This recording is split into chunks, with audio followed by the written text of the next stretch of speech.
सुबह उठते ही यानी कि जिस समय आपकी आँख खुले उस समय आँख खुलते ही केवल 3 बार ऐसे राम का नाम बोलो, भक्तों यकीन मानिएगा बरसों से सोई किस्मत आपकी जाग जाएगी।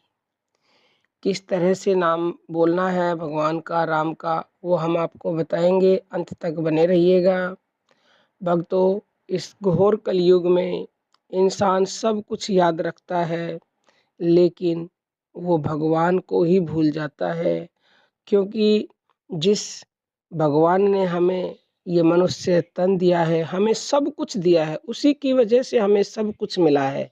सुख सुविधाएं मिली हैं तो उसने दी है, बच्चे दिए हैं, परिवार दिया है, माँ बाप हैं, सब उसकी वजह से मिला है।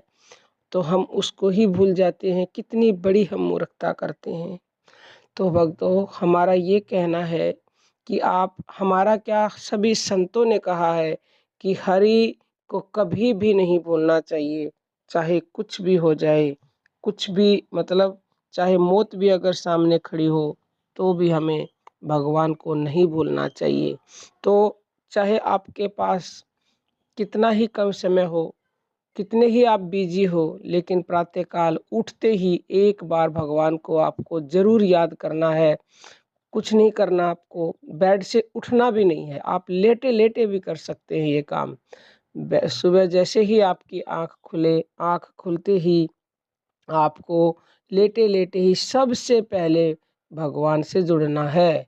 जिस भी भगवान को आप मानते हैं, राम को मानते हैं तो राम से जुड़े, कृष्ण को मानते हैं कृष्ण से जुड़े, शिव को मानते हैं शिव से जुड़े। जुड़ करके क्या करना है आपको, जैसे भी आप नाम जप करते हो, सांसों से करते हो या फिर मानसिक करते हो या फिर वाणी से करते हो, वैसे ही आपको कम से कम 3 बार सुबह उठते ही अपने प्रभु का नाम लेना है और उसे नमस्कार करना है, प्रणाम करना है और फिर उन्हें धन्यवाद करना है।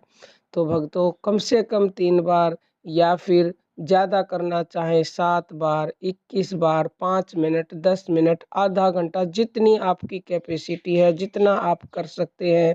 उठते ही आपने उसको याद कर लिया तो दिन भर आपके साथ रहेंगे, आपके कार्य बनने लगेंगे।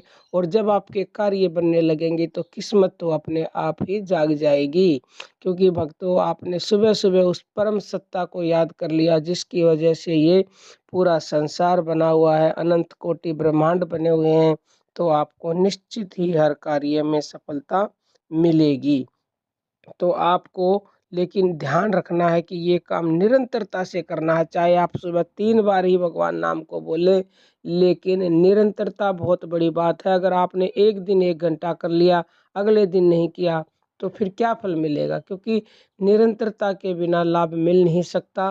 तो निरंतर कीजिए, चाहे कम कीजिए लेकिन निरंतर कीजिए। निरंतर अगर आपने कर लिया तो हम आपको विश्वास दिलाते हैं कि आपकी तकदीर भी जागेगी, आपका भाग्य भी बदलेगा, आपके काम भी बदलेंगे, आपके जीवन में चमत्कार भी होंगे।